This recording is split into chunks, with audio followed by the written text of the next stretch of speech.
Now, we will be starting with the first story on News Direct in Nigeria, and the headline story there says, Bad roads, the federal government approves 48.518 billion naira for urgent road repairs and maintenance. Hopefully that is done soon. And now we also see at the top of the paper, Agro Cargo Airport are going to turn sod of $800 million SAPS on Friday.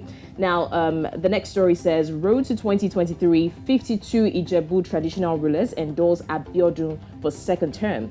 And in Kogi State, there is the remembrance of Stephen Makoji Achema, 23 years after. Now, beneath, we see that UBA reiterates support for SMEs, maintains headline sponsorship of Lagos International Trade Fair.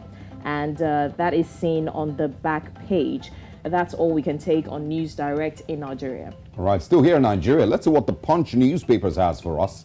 It says the big story on the screen. Federal government plans supplementary budget over rising inflation and depreciation.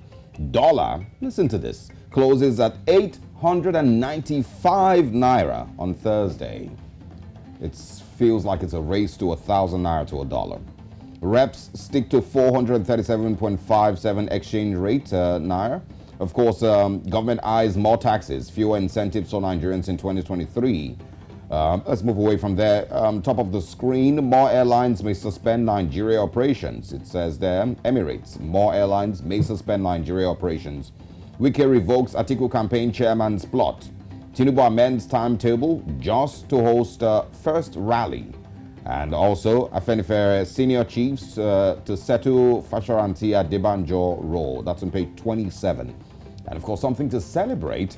A Nigerian-born woman, Azubike, becomes a U.S. Army general. That made headlines and a lot of talking points on the news, on social media yesterday, actually, when pictures emerged. Really applaudable. Also, Lagos untouchable Agberos enjoyed government backing, says driver's president. UK remands a 28-year-old Nigerian for stabbing mother to death. And finally, ASU summons NEC meeting over half salary. That's on page 24 of the Punch newspapers. All right, we'll also be looking at the Daily Nation in Kenya, where one of the major stories there is the extrajudicial killings that have been recorded in the recent times. Now, Raila Odinga wants a probe expanded to other enforced disappearances, which is about time because of the level of disappearances that have been recorded so far. And you see that they say they're under pressure to frame Kinoti. Now, a little backstory. Kinoti is the former director of criminal investigations in Kenya, and they think that he didn't do his job well while he was in power. So now they're under pressure to frame him. We see how that goes. Now, we also see on page 2 and 3 that 9 officers of the disbanded Special Services Unit accused of killing 2 Indians and their taxi driver tell courts that the arrest is politically instigated to settle scores and that they are being pushed to implicate former Director of Criminal Investigations, George Kinoti, in exchange for their freedom.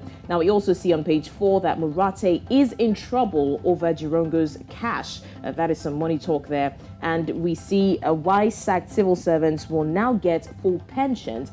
I think that's good news for those in Kenya. And we also see climate crisis, the uneven balance, talking about climate. I mean, of course, it's no news that Africa suffers the most, and now Kenya is shedding more light on climate crisis in the country. And that's all we can take for Daily Nation this morning. All right, let's move away from Kenya. Let's see what's on the news in Zimbabwe this morning. It says here, copy of voters' roll cost 187,000 US dollars. Says the ZEC, the Zimbabwe Electoral Commission.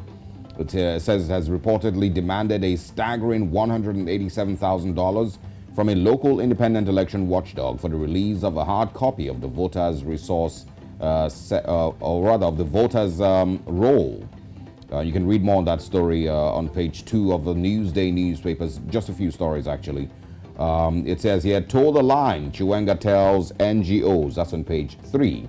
And Baba Harare comes of age. That's on page 14 of Newsday. It's actually very few stories on Newsday newspapers this morning.